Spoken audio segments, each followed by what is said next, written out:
हम हिंद देश के निवासी सभी जन एक हैं, रंग रूप वेश भाषा चाहे अनेक हैं। हम हिंद देश के निवासी सभी जन एक हैं, रंग रूप वेश भाषा चाहे अनेक हैं। So hello guys, this is Amit और आज का मौसम बहुत सुहावना एंड कूल है। तो कूल गुड मॉर्निंग। तो दोस्तों, हम लोग पढ़ रहे थे टेंस और जिसमें हम लोग पढ़ने वाले हैं आज प्रेजेंट परफेक्ट कॉन्टिन्यूअस टेंस। और इससे पहले जो हम लोगों ने सीरीज पढ़ रखी है प्रेजेंट इंडेफिनिट की, कॉन्टिन्यूअस की और परफेक्ट की, उन सब की लिंक्स आपको नीचे डिस्क्रिप्शन बॉक्स में मिल जाएगी। ठीक है, तो चलिए फिर देखते हैं कि प्रेजेंट परफेक्ट टेंस जो कॉन्टिन्यूअस टेंस है उसको हम कैसे पहचानते हैं। तो कहीं पर भी अगर प्रेजेंट होगा तो आपको तो पता ही है कि वो डिनोट किसको करता है, तो है शब्द को करता है। मीन्स अगर है कहीं पर भी लगा हुआ है तो वो प्रेजेंट कहलाएगा, है ना। और परफेक्ट में क्या होता है, काम का कंप्लीट होना पाया जाता है ना, काम का कंप्लीट होना पाया जाता है। और कॉन्टिन्यूअस में क्या होता है, रहा रही, मीन्स काम चल रहा है ना, ऐसा बोला जाता है। तो अगर रहा रही कहीं पर भी आता है तो कॉन्टिन्यूअस हो जाता है। और यहाँ पर आपके दो टेंस हैं, है ना, साथ में मिक्सअप है कि प्रेजेंट का परफेक्ट और कॉन्टिन्यूअस दोनों साथ में है। मतलब इसमें कुछ और नया है। वो नया क्या है, तो चलिए देखते हैं। इसकी पहचान से पता चलेगी कि नया क्या है ना। तो यह टेंस बताता है कि काम का भूतकाल से प्रारंभ होकर अब वर्तमान काल में जारी है ना। मतलब काम जो होगा वो चलता आ रहा था और अभी भी चलता जा रहा है, ठीक है ना। तो काम भूतकाल से आरंभ हुआ था और वर्तमान समय में भी अभी जारी ही है, काम समाप्त नहीं हुआ है ना। मतलब वहाँ से स्टार्ट हुआ था और आगे चल ही रहा है। अच्छा, जैसे मान लिया मैं कह दूं कि तुम सन 1987 से इस मकान में रह रहे हो, तो मतलब 1987 से वो काम आपका स्टार्ट हुआ रहने वाला और अभी रह ही रहे हो, है ना। कंटिन्यूटी में आपका काम हो रहा है ना।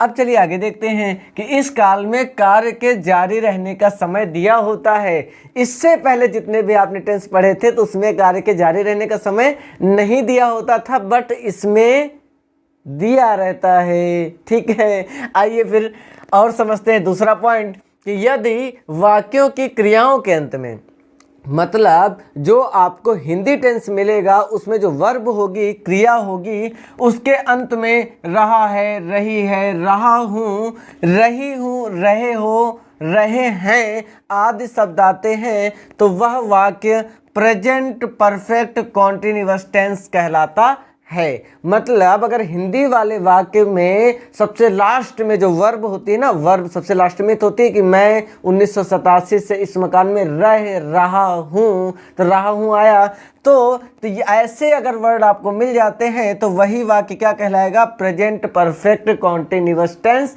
कहलाएगा। समझ में आया? तो पहचानेंगे कैसे टेंस को, पहचान आ गई आपको।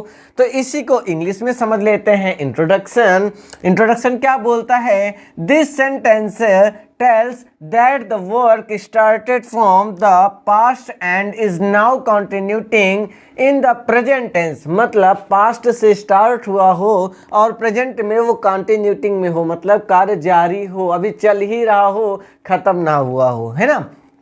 और in this period the time of the work to continue is given, कि इसमें जो काम होता रहता है उसके काम के जारी रहने का समय दिया होता है कि वो काम स्टार्ट कब से हुआ था। ठीक है, तो चलिए फिर दूसरे पॉइंट को भी समझ लेते हैं। If at the end of the verbs, at end of the verbs मतलब वर्ब के लास्ट में, ऑफ द सेंटेंस जो भी वाक्य होगा, वाक्य के वर्ब के लास्ट में रहा है, रही है, रहे हैं, रहा हूं, जैसा आपने ऊपर देखा, etc मतलब इट एक्स्ट्रा कम्स आते हैं, तो देन दैट सेंटेंस, उस सेंटेंस को बनाने के लिए is called present perfect continuous tense. यानी उसी टेंस को क्या बोलते हैं, प्रेजेंट परफेक्ट कॉन्टिन्यूअस टेंस।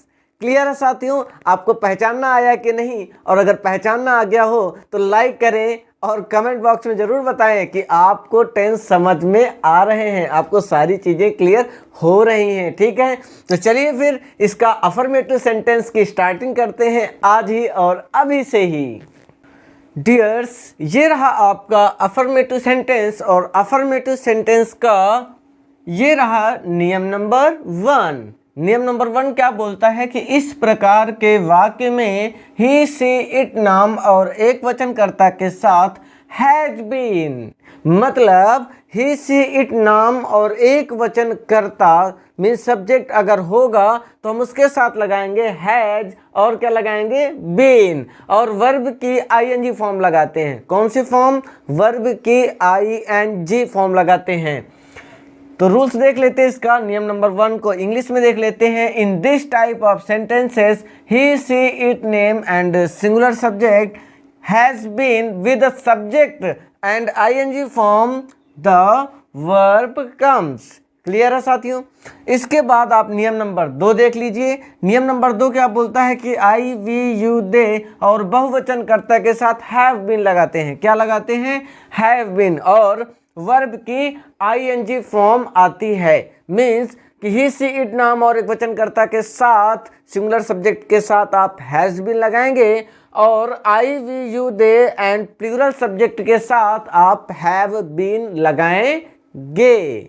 ठीक है, तो रूल्स नंबर 2 इंग्लिश में भी लिखा हुआ है कि the ING form of the verb comes with I, we, you, they and plural subject, तो हैज बीन, यानी इन सब के साथ में क्या लगाएंगे, तो हैज बीन लगाएंगे। तो चलिए चलते हैं एग्जाम्पल्स और स्ट्रक्चर की ओर। तो दोस्तों ये रहा आपका स्ट्रक्चर कि किस तरीके से हम एग्जाम्पल्स को सॉल्व करेंगे, है ना, किस तरीके से हम उस टेंस को बनाएंगे। तो सबसे पहले आपको लिखना होता है सब्जेक्ट, देन आपको लिखना होता है हैज या फिर हैव में से कोई हेल्पिंग वर्ब, और ये तो कंफर्म ही हो गया होगा कि ये जो हेल्पिंग वर्ब होती है वो सब्जेक्ट के अनुसार ही लगती है। देन आप बीन लगाएंगे, फिर आ जाएगी आपके वर्ब की आईएनजी फॉर्म। इसके बाद आप सब्जेक्ट लिखेंगे, क्या लिखेंगे, ऑब्जेक्ट लिखेंगे। अब आती है सिंस और फॉर की बारी। सिंस, फॉर और प्लस टाइम लिखा जाता है इसमें, क्योंकि इसमें समय दिया होता है ना। हाँ, तो वो समय निश्चित है या फिर अनिश्चित, ये भी तो बताने के लिए कोई ना कोई वर्ड लगेगा, तो उसके लिए सिंस और फॉर का यूज होता है। तो सिंस का यूज होता है निश्चित समय बताने के लिए, मतलब पॉइंट ऑफ टाइम बताने के लिए सिंस का यूज होता है। क्या चीज़ बताने के लिए? Point of time. Point of time बताने के लिए किसका यूज होता है साथियों? तो सिंस का यूज होता है। और पीरियड ऑफ टाइम बताने के लिए, पीरियड ऑफ टाइम बताने के लिए आपका फॉर यूज होता है। ठीक है साथियों, क्या यूज होता है? फॉर यूज होता है। तो पॉइंट ऑफ टाइम मतलब निश्चित समय बताने के लिए सिंस, और पीरियड ऑफ टाइम अनिश्चित समय बताने के लिए फॉर का यूज करते हैं। अब लेकिन बात यहाँ पर आती है कि कहाँ पर सिंस लगाएंगे और कहाँ पर फॉर लगाएंगे, मतलब कौन कौन से टाइम निश्चित होते हैं और कौन कौन से टाइम अनिश्चित होते हैं, तो वो भी हम लोग जान लेते हैं, देन एग्जाम्पल सॉल्व करते हैं। My dears, since and for का यूज कैसे करते हैं और कहाँ कहाँ करते हैं वो आज हम लोग जानने वाले हैं, है ना। तो है ना इंटरेस्टिंग टॉपिक, तो वीडियो को लास्ट तक जरूर देखिएगा।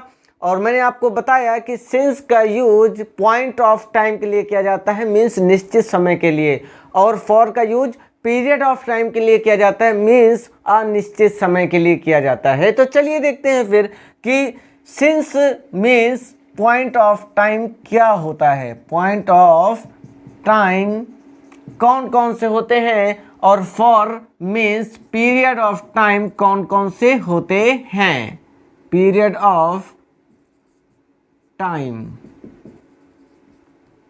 तो चलिए एक एक करके समझते हैं। जैसे फर्स्ट आपका है 5 o'clock मीन्स 5 बजे, तो सिंस 5 o'clock, 5 बजता है ना घड़ी के अंदर, अगर बजता है तो हो जाएगा सिंस 5 o'clock, है कि नहीं। लेकिन मुझे बताइए क्या 5 घंटे बजते हैं? क्या होते नहीं ना, 5 घंटे बजते नहीं हैं। इस वजह से फॉर में क्या हो जाएगा, फॉर 5 आवर्स मीन्स 5 घंटे से। नेक्स्ट है आपका शाम के 7 बजे से। शाम के 7 बजे का मतलब सिंस 7 PM, 7 तो बजता है, शाम को भी बजता है ना, तो सिंस 7 PM हो जाएगा शाम के 7 बजे से। ठीक है, यहाँ पर देखिए 5 घंटे से था, इसके बाद बहुत घंटे से, हम बहुत घंटे से कोई काम आप कर रहे हो तो वो कौन से बहुत से घंटे नहीं पता ना, तो क्या हो जाएगा फॉर मैनी आवर्स हो जाएगा। और अगर 5 दिन से हो जाए तो क्या हो जाएगा फॉर 5 डेज हो जाएगा। 5 दिन कौन से 5 दिन काउंटिविटी में नहीं है ना, काउंट नहीं कर सकते, बस केवल कह सकते हैं हाँ 5 दिनों से है, लेकिन कौन से 5 दिन, संडे मंडे में से कोई है क्या, ऐसा नहीं है ना। लेकिन यहाँ पर देखिए जैसे प्रातः काल से मतलब मॉर्निंग टाइम से, तो मॉर्निंग होती है ना कि नहीं होती है, मॉर्निंग होती है, तो क्या हो जाएगा सिंस मॉर्निंग हो जाएगा। इसके बाद दोपहर से तो सिंस नून हो जाएगा, क्योंकि दोपहर भी तो होता है ना, हाँ तो सिंस नून हो जाएगा। इसके बाद शाम से तो सिंस इवनिंग भी हो जाएगा, क्योंकि सुबह दोपहर शाम ये 3 होते हैं ना। और अगर दवाई खानी पड़ी होगी तो डॉक्टर ने ज़रूर बोला होगा कि ये सुबह वाली है, ये दोपहर वाली है, शाम वाली है, याद होगा ना, तो होते हैं डेज, इस वजह से सिंस लग जाएगा। कल से मीन्स क्या हो जाएगा सिंस यस्टरडे, मीन्स कल भी होता है ना, निश्चित होता है, तो सिंस यस्टरडे हो जाएगा। कल रात से तो सिंस लास्ट नाइट भी आपका क्या हो जाएगा पॉइंट ऑफ टाइम में आएगा। और इसके बाद सोमवार से तो सिंस मंडे भी आपका क्या हो जाएगा पॉइंट ऑफ टाइम हो जाएगा, क्योंकि मंडे संडे ट्यूसडे वेडनेसडे जो भी हैं ये सारे आपके सिंस में आते हैं, मीन्स पॉइंट ऑफ टाइम में आते हैं, निश्चित समय में आते हैं। ठीक है, और अनिश्चित समय कौन कौन होता है, जैसे बहुत दिनों से, बहुत दिन कौन से बहुत दिन नहीं पता ना, तो यहाँ पर फॉर मैनी डेज हो जाएगा। अगर संडे से बोलूँ तो चलो ठीक है, कैलेंडर में संडे होता है तो वो तो हम सिंस लगा देंगे, लेकिन बहुत दिन कैलेंडर में होते हैं क्या, है ना, ऐसा नहीं होता है, इस वजह से फॉर मैनी डेज होगा। अब यहाँ पर 10 महीनों से, तो 10 महीनों क्या है, कुछ नहीं है, लेकिन अगर हम जनवरी फरवरी बोल देते तो शायद हम काउंट कर सकते थे, है ना, तो यहाँ हो जाएगा फॉर 10 मंथ्स। इसके बाद कई महीनों से तो फॉर सेवरल मंथ्स, कई महीने, सॉरी हाँ सेवरल मंथ हो जाएगा ना, हाँ ठीक, कई महीनों से, तो कौन से कई महीने पता है क्या, जनवरी फरवरी या मार्च अप्रैल में से कोई बोलता तो चलो ठीक है चल जाता, तो वो तो सिंस में चला जाता, लेकिन कई महीने नहीं पता है तो फॉर लग जाएगा। इसके बाद 16 वर्षों से, 16 वर्ष मतलब निश्चित नहीं है 16 वर्ष ना, तो क्या हो जाएगा फॉर 16 ईयर्स हो जाएगा। लेकिन अगर मैं बोलूँ कि 1987 से, तो फिर वो निश्चित हो जाता ना कि 1987 होती है ईस्वी, लेकिन 16 वर्ष कौन से हैं ये निश्चित नहीं है। इसके बाद कई वर्षों से फॉर मेनी ईयर्स, कई सालों से ये काम नहीं हुआ है। ठीक है, तो ये कुछ वर्ड्स हैं जो आपके सिंस और फॉर में हैं, और भी कुछ हैं, चलिए उनको भी जान लेते हैं।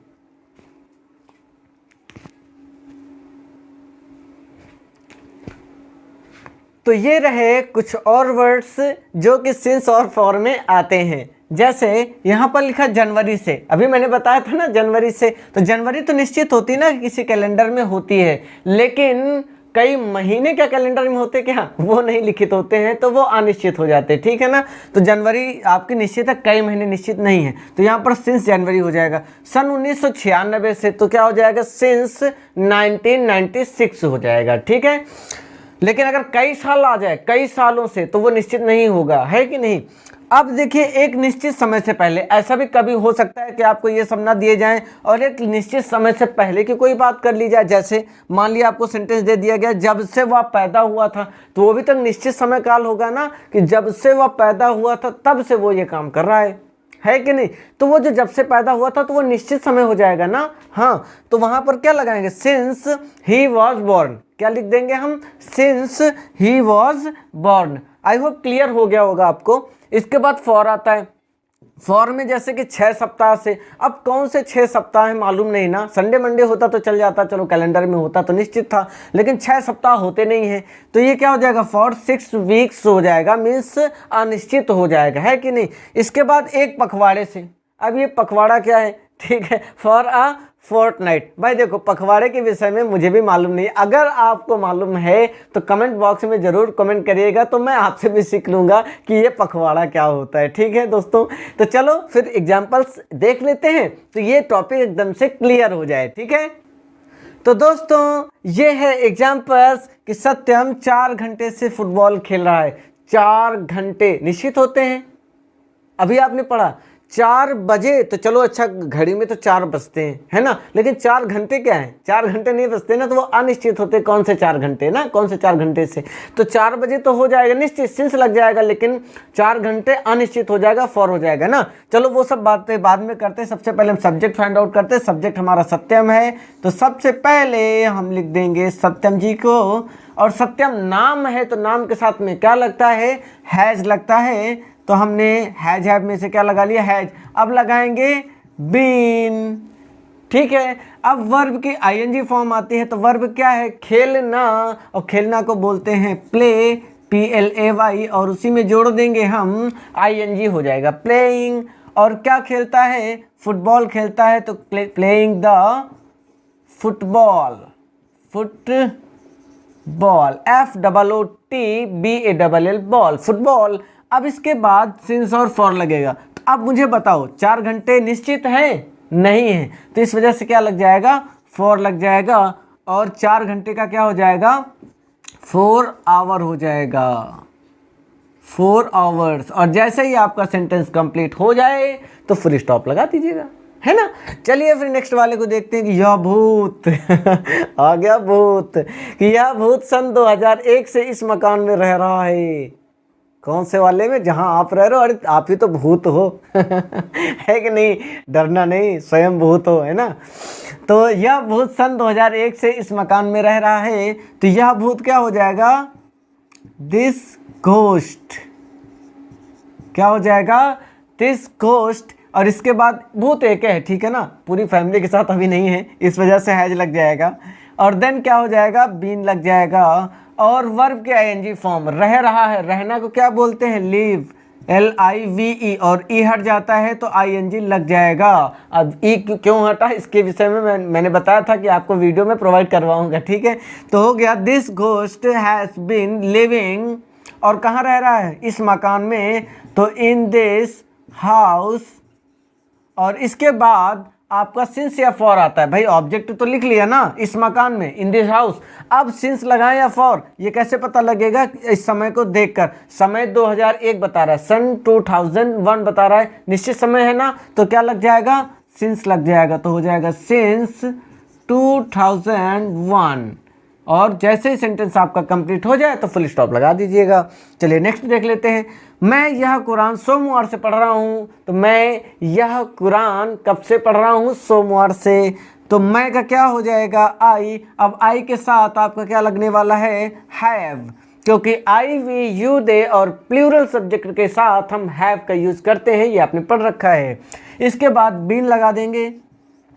देन वर्ब की आईएनजी फॉर्म, वर्ब क्या है यहाँ पर, पढ़ रहा है, पढ़ना को क्या बोलते हैं, रीड, READ, और उसी में जोड़ देंगे आईएनजी, तो हो जाएगा रीडिंग। इसके बाद ऑब्जेक्ट है, और ऑब्जेक्ट क्या है यहाँ पर, कुरान, तो कुरान लिख देंगे हम QURAN, आर समझे में नहीं आ रहा होगा, चलिए ऐसे लिख देते हैं, QURAN, कुरान। और कब से पढ़ रहे हैं, सोमवार। सोमवार निश्चित है क्या, निश्चित है, सोमवार होते ना भाई, संडे मंडे होता है कि नहीं होता है, हाँ होता है, तो सिंस मंडे, तो हम यहाँ पर मंडे लिख देते हैं। और लास्ट में जैसे ही आपका सेंटेंस कंप्लीट हो जाए तो फुल स्टॉप लगा देना। तो बबुआ तोहने के समझे में आई के आवल बाटे कि नहीं, और अगर आवल बाटे तो कमेंट बॉक्स में जरूर फिल करा। थैंक यू, जय हिंद, मिलते हैं नेक्स्ट वीडियो में।